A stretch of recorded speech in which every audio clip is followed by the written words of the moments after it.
Hello बच्चों, आज हम लोग अवतल दर्पण में दर्पण सूत्र को सिद्ध करने के लिए सीखेंगे और इसका एक एक पॉइंट को विस्तार पूर्वक हम लोग गहन अध्ययन करेंगे उसका। तो सबसे पहले हम लोग क्या करेंगे, अवतल दर्पण का एक चित्र बना लेते हैं। अवतल दर्पण, अवतल दर्पण का क्या गुण होता है कि इसमें जो कलर होते हैं, जो रंगा जाता है इसको, वो बाहर की ओर रंगा जाता है। अवतल दर्पण हम लोग समझे कैसे कि अवतल दर्पण है, क्योंकि इस दर्पण में बाहर की ओर रंगा जाता है। अवतल और उत्तल दोनों गोलीय दर्पण का ही एक रूप होता है। गोलीय दर्पण दो प्रकार के होते हैं, एक उत्तल दर्पण और एक अवतल दर्पण। तो इसलिए गोल बना हुआ है ये, ठीक है। इसमें बाहर की ओर रंगा जाता है, रजतित किया जाता है, ठीक है। अब अवतल दर्पण के मध्य बिंदु को क्या बोलते हैं? अवतल दर्पण के मध्य बिंदु को, अवतल दर्पण के मध्य बिंदु को ध्रुव कहा जाता है और इसको P से डिनोट करते हैं। P से इसका संकेत क्या होता है? P होता है, इसका संकेत P होते हैं। अब देखिए, P से इस रेखा को क्या बोलते हैं? इस रेखा को मुख्य अक्ष या प्रधान अक्ष कहा जाता है। हम लोगों को सिद्ध क्या करना है? 1/u प्लस 1/v बराबर 1/f। यही होता है अवतल दर्पण का सूत्र या उत्तल दर्पण का सूत्र, मैंने दर्पण सूत्र इसी को कहते हैं, ठीक है। अब हम लोग पहले जान लेंगे कि u क्या होता है और v क्या होता है और f क्या होता है। तो बोलिए u क्या होता है? u बराबर क्या होता है? वस्तु की दूरी। वस्तु जितना दूरी पर रखा जाएगा उसको u से डिनोट करते हैं, वस्तु की दूरी। v क्या होता है? v होता है क्या? प्रतिबिंब की दूरी। v होता है प्रतिबिंब की दूरी। प्रतिबिंब जहां पर बनता है उसका ध्रुव से उसके दूरी को नाप लेते हैं, वही होता है प्रतिबिंब की दूरी, वही v होता है। f क्या होते हैं? f होते हैं फोकस दूरी। f फोकस दूरी। ये तीन को हम लोग अब जान गए। अब हम लोग इसको सिद्ध कर सकते हैं। तो अब समझते हैं हम लोग, ये ध्रुव और यहां पर लिए क्या, इसको बोलेंगे f। तो जितना दूरी P यानी कि ध्रुव और f के बीच में है, उतना ही दूरी f से C के बीच में होगा। C को क्या बोला जाता है? C को वक्रता केंद्र बोला जाता है, C को वक्रता केंद्र। और यहां से यहां तक की दूरी को क्या बोलते हैं? वक्रता त्रिज्या। माने वक्रता त्रिज्या क्या होगा? P और C के बीच की दूरी वक्रता त्रिज्या, और P और F के बीच की दूरी को क्या बोलते हैं? फोकस दूरी, ठीक है। और इस तरफ जो है अनंत है। हम लोग वस्तु कहां रखते हैं? हम लोग वस्तु रखते हैं अनंत और वक्रता केंद्र के बीच। तो यहां पर मिटाना पड़ेगा हम लोगों को, वस्तु को हम लोग यहां रख रहे हैं, ये वस्तु को हम लोग ये रख लिए। अब यहां से जो है सबसे पहले क्या होगा? आपतित किरण कहा जाएगा। सबसे पहले आपतित किरण, ये यहां जो समांतर किरण चलेगा मुख्य अक्ष का, वो दर्पण के इस बिंदु पर पड़ेगा। तो इसको क्या बोलते हैं? इसको बोला जाता है आपतित किरण। इसको क्या बोला जाता है? आपतित किरण। आपतित किरण। अब आपतित किरण दर्पण के जिस भाग पर पड़ता है, जिस बिंदु पर पड़ता है, इसको क्या बोलते हैं? आपतन बिंदु। इसको क्या बोला जाता है? आपतन बिंदु। इसको हम कुछ से सिद्ध कर लेते हैं, ये m ले लेते हैं ताकि हम लोगों को सिद्ध करने में सुविधा हो। ध्यान रहे, यहां दीजिएगा आप लोग। ये ले लिए a और b, इस तरफ अनंत है, इस तरफ का हमको जरूरत नहीं है ये, ठीक है। a और b क्या है? वस्तु ले लिए हैं। a और b का स्थिति कहां है? वक्रता केंद्र और अनंत के बीच में। इसे एक किरण जो चला है वो आपतन बिंदु m से टकराया, और m से टकराने के बाद में कहां से निकलेगा? ये कहां से इसका परावर्तन होगा? f से होता हुआ ये परावर्तित होगा। f से होता हुआ ये परावर्तित हुआ। दूसरा किरण इससे निकलेगा जो कि वक्रता केंद्र से होकर गुजरेगा। ये देखिए, ये वक्रता केंद्र से होकर के गुजरा, ये वक्रता केंद्र से होकर के गुजरा है ना। और वक्रता केंद्र से गुजरने वाली रेखा जिधर से आती है वो फिर उसी दिशा में लौट जाती है, वो इधर ही लौट गया, ठीक है। अब देखिए फिगर कहां पर बना, हमारा प्रतिबिंब कहां पर बना है? तो प्रतिबिंब देखिए इस जगह पर बना है, ये आपका प्रतिबिंब है। ये बना है प्रतिबिंब, ये आपका क्या है, ये है वस्तु। ठीक है, तो हम लोगों को पहले इसका रचना करना होगा कि क्या क्या हम लोगों ने किया है, वो सब यहां दर्शाना होगा। तो देखिए पहले हम लोगों ने क्या क्या किया है। पहले एक अवतल दर्पण लिए हैं, एक अवतल दर्पण लिए हैं, जिसको क्या ले लेते हैं, जिसको n डैश और ये n लिखते हैं। एक अवतल दर्पण, एक अवतल, एक अवतल दर्पण,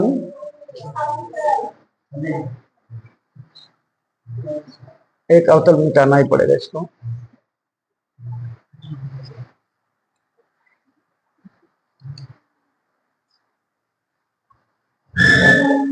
एक अवतल दर्पण, एक अवतल दर्पण, एक अवतल दर्पण क्या लिया है, n डैश और n, n dash n dash n लिया।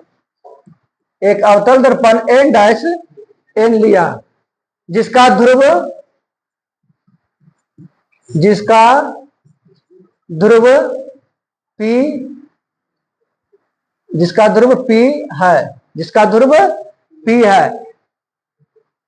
ठीक है, जिसका ध्रुव p है, जहां पर जो और क्या लिया जाएगा, एक वस्तु, एक वस्तु ए बी का प्रतिबिंब क्या बन रहा है। देखिए प्रतिबिंब उल्टा बनेगा। प्रतिबिंब अवतल दर्पण में क्या होता है, प्रतिबिंब हमेशा उल्टा नहीं बनता है, सीधा ही बनता है। अगर यहां पर वस्तु रहेगा तो प्रतिबिंब सीधा बनेगा, तो प्रतिबिंब उल्टा बन रहा है। ये उलट जाएगा तो ये ए डैश होगा और ये बी डैश होगा। ठीक है, एक वस्तु ए बी दर्पण के सामने, दर्पण के सामने कहा, बाई ओर,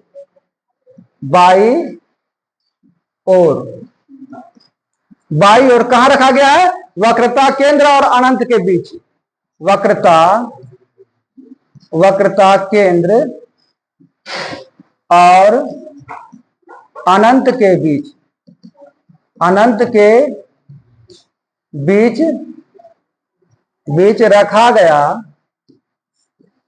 रखा गया, जिसका प्रतिबिंब ए डैश बी डैश, जिसका प्रतिबिंब क्या बन रहा है, ए डैश बी डैश। कहां बना, देखिए प्रतिबिंब की स्थिति कहां है, फोकस दूरी और वक्रता केंद्र के बीच में। प्रतिबिंब कहां बन रहा है, फोकस दूरी और वक्रता केंद्र के बीच में। जिसका प्रतिबिंब ए डैश बी डैश कहां बन रहा है, फोकस या मुख्य फोकस भी हम लोग कह सकते हैं, मुख्य फोकस और वक्रता केंद्र के बीच बनता है। ठीक है, अब हम लोग आगे की प्रक्रिया करेंगे। इसको आगे की प्रक्रिया क्या करना होगा कि दो त्रिभुज को हम लोग समरूप सिद्ध कर देंगे। और आप लोग जानते हैं कि समरूप सिद्ध कैसे किया जाता है। समरूप त्रिभुज वही होता है जिसकी दो कोण, कम से कम दो कोण बराबर हो, जिसकी दो कोण कम से कम बराबर हो। तो देखिए त्रिभुज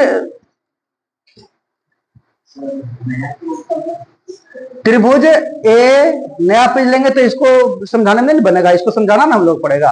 ए बी सी, त्रिभुज ए बी सी में पहले इसमें ले लेते हैं, त्रिभुज ए बी, त्रिभुज ए बी सी और एक और त्रिभुज लेते हैं, ये ले लेते हैं ना, ये दोनों को हम लोग पहले समरूप सिद्ध कर देंगे। और त्रिभुज सी बी डैश ए डैश में, ठीक है। देखिए कोण ए बी सी, ध्यान दीजिएगा आप लोग, कोण ए बी सी यहां पर जो कोण बना है, ठीक है, और कोण सी बी डैश ए डैश यहां पर जो कोण बना है, ये दोनों कोण बराबर होंगे। कोण ए बी सी, बीच में रखें इसको बी को, और कोण ए बी सी और कोण सी बी डैश ए डैश ए डैश, और हटा देते हैं, बराबर ही कर देते हैं डायरेक्ट, तो बेटर रहेगा। बराबर कोण ए बी सी बराबर कोण सी बी डैश ए डैश बराबर कितना डिग्री, 90 डिग्री। ये दोनों कोण 90 डिग्री है। आ रहा है एक मिनट में। अब देखिए एक कोण तो बराबर हो गया है, एक कोण और हम लोग बराबर करना, तभी दोनों को हम लोग समरूप सिद्ध कर पाएंगे। एक कोण कौन होगा, ये कोण और ये कोण, ठीक है। कोण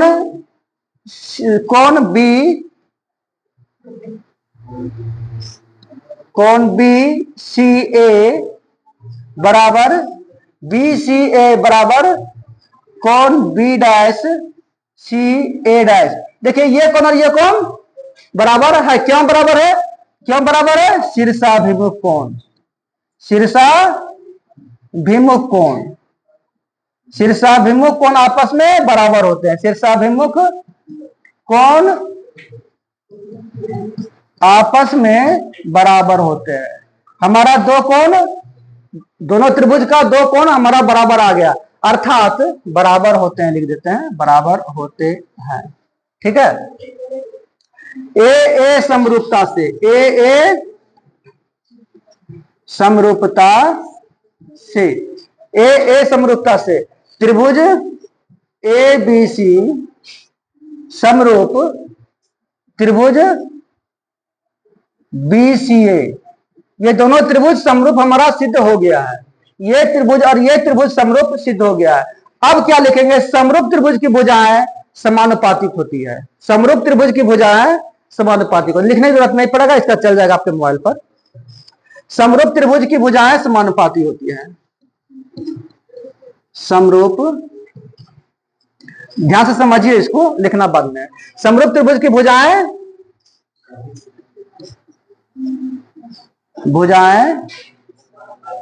समानुपातिक। ये समानुपातिक क्या होता है, माने समान अनुपात में, एक दूसरे को समान अनुपात में विभाजित करता है। तो समरूप त्रिभुज की भुजाएं समानुपातिक होती है, ठीक है। अब समानुपातिक क्या होती है, भुजाएं कौन कौन होगा, ध्यान देना होगा हम लोगों को। इसका लंब और इसका लंब क्या लेंगे, ए बी बटा A dash B dash, A B बटा ए डैश बी डैश बराबर, जिसे समझा के करना होगा ना, ए बी बटा ए डैश बी डैश बराबर क्या लेना होगा, अभी ए बी लिए लंब, ए बी लंब लिया है। अब इसमें क्या आधार लेते हैं, बी सी, बी सी बराबर बी डैश सी, क्या ले लेंगे, बी सी बराबर बी डैश सी। ये समीकरण एक हमारा तैयार हो गया, समीकरण एक बन गया।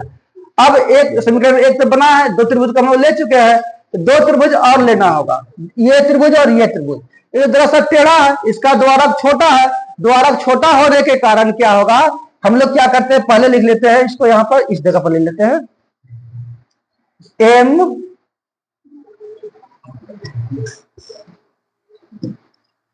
ये ले लिया है, ठीक है।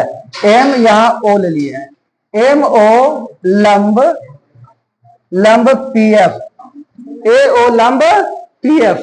अब जब लंब यहां पर ले लिया है तो यहां पर जो कोण बनेगा वो 90 डिग्री का होता है, क्योंकि लंब भुजा, अगर कोई भुजा लंब है तो उस पर जो कोण बनता है वो 90 डिग्री पर ही बनता है, ठीक है। अब हम लोग क्या लिखेंगे, चूंकि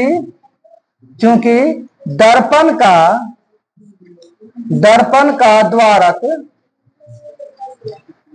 का द्वारक छोटा है, द्वारक जो ये मुंह घुरा हुआ है, ठीक है, दर्पण का द्वारक छोटा है, इसलिए हम लोग O को P के स्थान पर ही समझ लेंगे, हम लोग O को P के स्थान पर ही समझ लेंगे, यानी FP बराबर OF, यानी FP बराबर OF। मैंने कहा गया कि यहां से यहां तक की दूरी, यहां से यहां तक की दूरी बराबर है, ठीक है। हम लोग O को भूल जाएंगे और P ले चलेंगे हम लोग। तो अब देखिए त्रिभुज इसे लेते हैं एम पी एफ और और कौन त्रिभुज ले लें, एम पी एफ लिया है, तो ए डैश बी डैश एफ और त्रिभुज ए डैश बी डैश एफ में। ठीक है, देखिए यहां पर जो कोण है और यहां पर जो कोण है वो बराबर होगा। ठीक है, ये कोण और ये कोण बराबर लंब कोण है, तो क्या लेंगे, कोण एम एम पी, हम लोग क्या बोले, ओ के जगह हम लोग पी लिख सकते हैं, कोई दिक्कत नहीं है, क्योंकि यहां पर सब दर्शा दिया है कि हम लोग ओ को पी बिंदु पर ही मान लिए हैं। कोण एम पी एफ, कोण एम पी एफ बराबर कोण ए डैश बी डैश एफ, कोण ए dash B dash F, A dash B dash F बराबर कितना डिग्री, बराबर 90 डिग्री। ठीक है, अब देखिए दूसरा, ये देखिए ये कोण और ये कोण बराबर होंगे, ये कोण और ये कोण बराबर होंगे। क्यों बराबर होंगे, क्योंकि शीर्षाभिमुख कोण हमेशा बराबर होते हैं। कोण ओ को तो लिखना ही नहीं था हम लोग, तो ओ के स्थान पर पी को ले चल रहे हैं। कोण पी एफ एम, कोण पी एफ एम बराबर कोण पी एफ एम बराबर कोण B dash F A dash, कोण B dash F A dash. ये क्यों बराबर होगा, क्योंकि शीर्षाभिमुख कोण, शीर्षाभिमुख कोण बराबर होते हैं, शीर्षाभिमुख कोण बराबर होते हैं। ठीक है, अर्थात दो कोण आपका बराबर हो गया, तो जब दो कोण बराबर हो गया तो ए समरूपता से दोनों त्रिभुज समरूप सिद्ध हो गए हैं, ए समरूपता से दोनों त्रिभुज समरूप सिद्ध हो गए हैं, क्योंकि angle A for angle, A angle माने कोण होता है, ए समरूपता से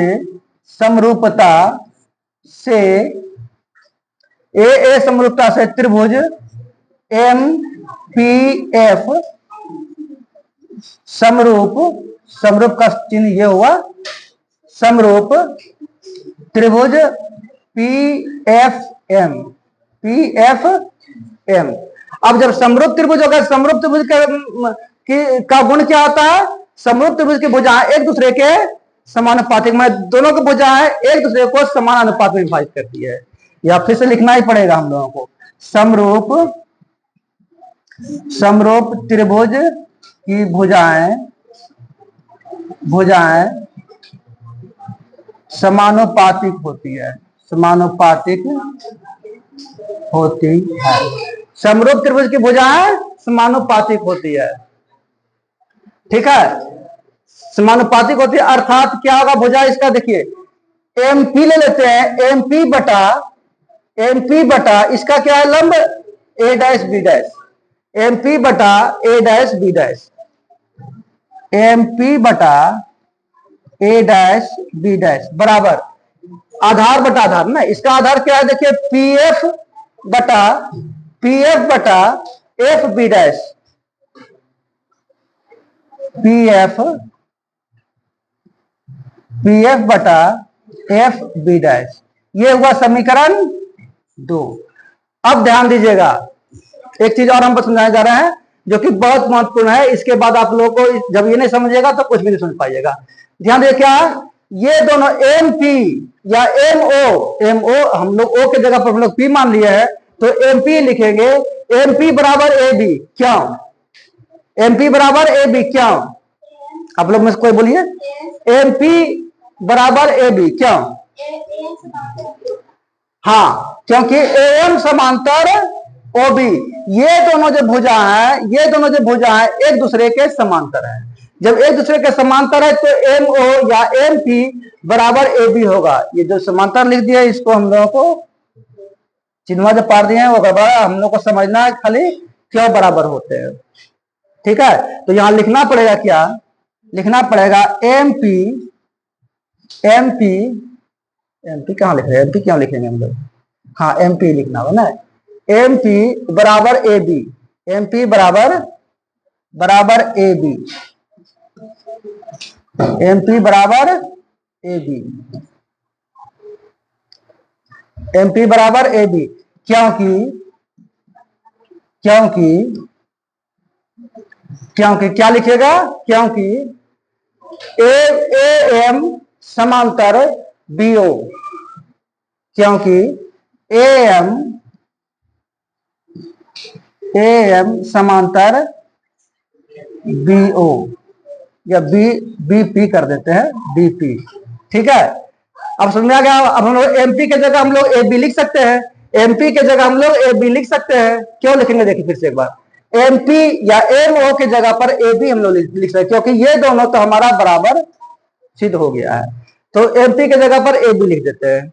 क्या लिख देते हैं, AB बटा A डैश B डैश बराबर PF बटा FB डैश। ये समीकरण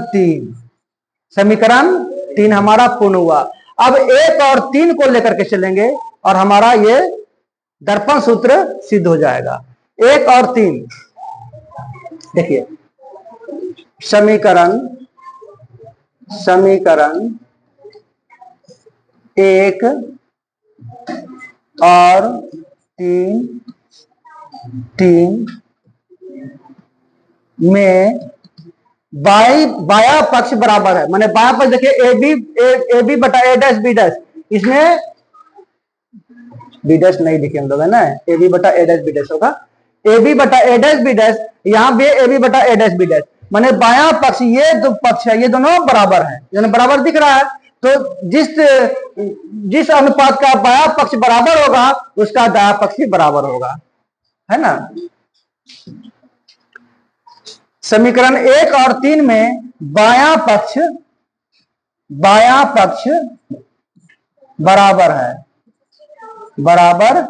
है, इसलिए दाया पक्ष भी बराबर होगा, दाया पक्ष भी बराबर होगा। जरा आप लोग हल्ला कम कीजिए, दाया पक्ष भी बराबर होगा, यानी क्या लिखेंगे हम लोग, BC दाया पक्ष का ये हुआ बटा B डैश C, BC बटा B डैश C बराबर PF बटा FB डैश, PF बटा FB डैश। अब देखिए BC क्या है, पहले ये समझेंगे हम लोग। BC क्या है, BC ये देखिए, यहां से यहां तक की दूरी हमको चाहिए, यहां से यहां तक की दूरी चाहिए BC, तो यहां से यहां तक कुछ होता नहीं है, तो क्या करेंगे हम लोग, BP यहां से यहां ले लेंगे, BP माइनस CP ले लेंगे, हमारा ये निकल जाएगा। यहां से यहां ले लेंगे और यहां से यहां ले लेंगे, घटा देंगे इसको, माने BP माइनस PC बराबर BC। चलिए लिख देते हैं, BP माइनस PC, BC जगह लिखेंगे BP, ये वेरिएबल नहीं है, ब्लैक ही लेना होगा, BP माइनस PC। ठीक है, अब देखिए B डैश C, अब B डैश C यहीं पर समझना हम लोग को होगा, B डैश C हमको लिखना है, B डैश C कहाँ, देखिए B डैश C हमको ये चाहिए, क्या चाहिए, ये चाहिए हमको, यहां से यहां तक, तो यहां से यहां तक दर्पण में कोई दूरी नहीं होती है, तो हम लोग को फिर इसको सेट ही करना होगा, इसमें क्या होगा, तो देखिए क्या हम लोग लेना था, CB डैश लेना चाहिए था, जब CB डैश हमको यहां से यहां तक की दूरी चाहिए था, तो यहां से दूरी के लिए हमें क्या करना पड़ेगा, यहां से यहां ले लेते हैं, यहां पर, और घटाव यहां से यहां तो ले लेते हैं। ठीक है, यहां यानी CP minus B dash P, CP minus B dash P, CP minus B dash P, यही लेना था ना, CP minus B dash P, फिर से एक बार देख लेते हैं, CP minus B dash P। ठीक है, तीसरा क्या हम लोगों को चाहिए, तीसरा चाहिए बराबर PF, तो PF का आप जानते हैं कि PF होता है फोकस दूरी, PF क्या होता है, फोकस दूरी, तो क्योंकि P आपका ध्रुव है, F ये, तो ध्रुव और मुख्य फोकस के बीच की दूरी को क्या कहते हैं, फोकस दूरी, यानी F हम लोगों को लेना पड़ेगा। और FB डैश, अब ध्यान देगा FB डैश में एफ बी डैश क्या होगा, एफ बी डैश निकालते हम लोग है। एफ बी डैश हमको यहां से यहां तक दूरी चाहिए, यहां से यहां तक का दूरी चाहिए, हमको ये दूरी चाहिए, ठीक है। ये दूरी निकालने के लिए हम लोग क्या करेंगे, B dash P minus P F ले लेंगे, B dash P minus P F, B dash P minus B dash P minus P F, B dash P minus P F, ठीक है। अब हम लोग एक चीज जानेंगे हम लोग, अगर दर्पण ये है, दर्पण हमारा ये है, तो दर्पण के सामने जितने भी अंग रहेंगे, जितने भी वस्तु रहेंगे, यू रहे चाहे भी रहे चाहे एफ रहे, वो सभी माइनस में होगा। और दर्पण के इस तरफ जो होंगे वो प्लस में होंगे। तो दर्पण के सामने माने बाई ओर क्या होगा, प्लस में होगा। अब देखते दर्पण के सामने क्या क्या है, दर्पण के सामने क्या क्या है, चलिए दर्पण के सामने क्या है इसको पहले समझेंगे। दर्पण के सामने देखिए सारा चीज दर्पण के सामने ही दिख रहा है। माने आपका ये क्या है, वस्तु की दूरी, पी से वस्तु की दूरी, ये भी होगा आपका वस्तु की दूरी, यू से डिनोट करते हैं, यू से करते हैं, तो यू भी माइनस में दिख रहा है। और जो प्रतिबिंब बना है ये है, प्रतिबिंब भी माइनस में ही है, और एफ भी माइनस में ही है, माने सभी कुछ माइनस में है। तो अब यहाँ पर हम लोग ध्यान से इसको बैठाएंगे, इसको जरा छोटा कर लेते हैं तो समझ में आएगा बढ़िया से आप लोगों को। हाँ देखिए अब आ गया जगह पर, जरिए और छोटा कर लेंगे, दिख रहा है ना सबको। हाँ देखिए क्या अब यहाँ पर हमारा है बीपी, बीपी देखिए कहाँ है, बीपी, बीपी ये हुआ, तो बीपी ये क्या हो गया, ये वस्तु की दूरी है। तो इसके जगह हम लोग क्या लिख सकते हैं, इसके जगह पर हम लोग लिखेंगे क्या, अब होगा ठीक। बीपी के जगह पर क्या लिखेंगे हमारा minus you, minus you, BP के जगह पर हमारा माइनस यू बन गया, माइनस पीसी, देखिए माइनस माइनस और मोटा कर लेते हैं। हाँ देखिए माइनस पीसी, देखिए पीसी, पीसी ये हमारा है, तो ये जो वक्रता त्रिज्या होता है वो फोकस दूरी की दुगनी होती है।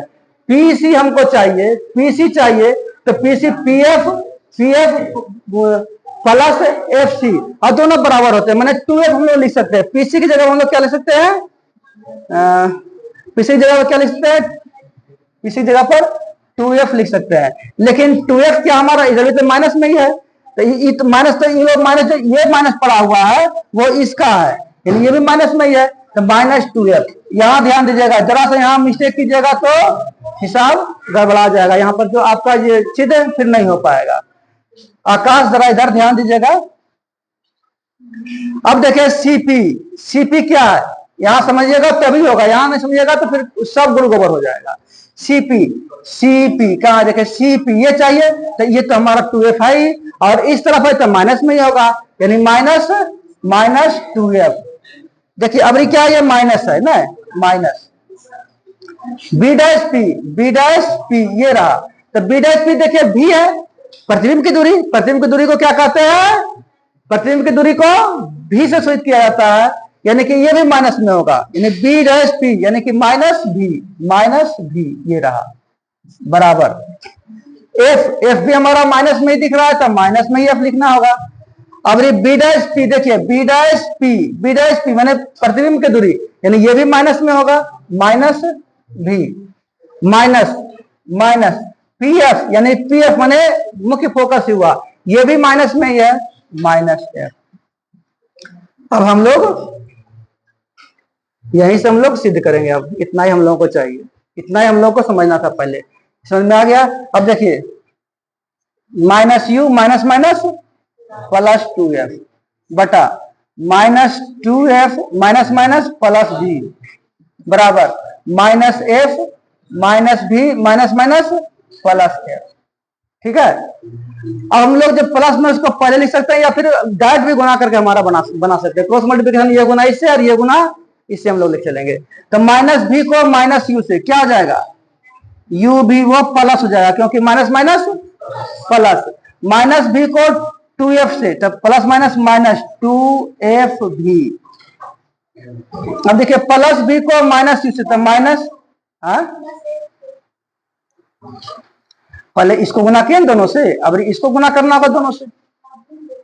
फिर से बात देखिए, माइनस भी को माइनस यू से प्लस यू भी हो गया, माइनस भी को 2f से तब प्लस माइनस माइनस 2f भी, प्लस f को माइनस यू से तब माइनस uf, प्लस f को प्लस 2f से तब प्लस 2f स्क्वायर। ठीक है, ये हमारा गुना हो गया। अब इसको गुना करेंगे इससे, बराबर माइनस 2f को माइनस f से तब minus minus plus 2f square, plus b को माइनस f से तब प्लस माइनस माइनस vf। ठीक है, अब ध्यान दीजिए यहाँ पर 2f स्क्वायर बराबर के इस तरफ प्लस में है और इस तरफ भी बराबर के प्लस में ही है, तो अगर इधर लाइएगा तो माइनस में होगा ही होगा, तो यही हम लोग इसको काट देते हैं, यही हमारा कैंसिल हो गया। अब देखिए u भी, तो u भी कहीं और है, देखिए u भी कहीं और नहीं दिख रहा है, तो u भी हम लोग u भी जैसे के तैसे लिख दिए। 2f भी देखिए, 2f भी यानी कि vf यहाँ पर है, f भी और vf यहाँ पर है, तो इसको उठा करके ऊपर कर देते हैं। आई माइनस uf बराबर minus vf plus 2vf, F भी vf लिख सकते हैं, कहीं कोई दिक्कत नहीं है। अब फिर से ध्यान दीजिएगा जरा सा, और बस खत्म होने जा रहा है। देखिए u भी माइनस uf बराबर, कि देखिए दो गो है प्लस में, ये एक माइनस में है, तो घटेगा, और प्लस वाला चिन्ह बड़ा है इसलिए प्लस का चिन्ह रहेगा, क्या रहेगा vf। दो गो vf है, एगो vf घटेगा तो एगो vf तो बचेगा। अब क्या करेंगे, दोनों तरफ u भी f से भाग देने पर, दोनों तरफ u भी f से भाग देने पर, ठीक है, तो u भी बटा u भी f माइनस uf बटा uf भी बराबर vf बटा vfu, दोनों को u भी f से भाग दे दिए हैं। देखिए u भी कैंसिल हो गया, uf भी कैंसिल हो गया, vf भी कैंसिल हो गया। अब क्या यहाँ पर बचा है, अब बचा हम लोगों का है 1 बटा में f माइनस 1 बटा v बराबर 1 बटा u। अब जरा सा इसको दृश्य और इसको ऊपर कर देते हैं, हमारा पूर्ण रूपेण सिद्ध हो जाएगा। ये 1 बटा में f बराबर 1 बटा में u प्लस 1 बटा v, यही तो हम लोगों को सिद्ध करना है था, यही हम लोगों को सिद्ध करना था। यहाँ पर लिख देंगे सत्यापित। 2025 में यह प्रश्न अवश्य आएगा। दो में से एक हो जाएगा, एक अवतल दर्पण का सूत्र सिद्ध कराए, अवतल दर्पण में दर्पण सूत्र सिद्ध कराए, एक उत्तल दर्पण में दर्पण सूत्र सिद्ध कराए, दोनों में से एक तो निश्चित है, सत्यापित हुआ, सत्यापित हो गया। ठीक है, तो समझ में आ गया आप लोगों को? धन्यवाद।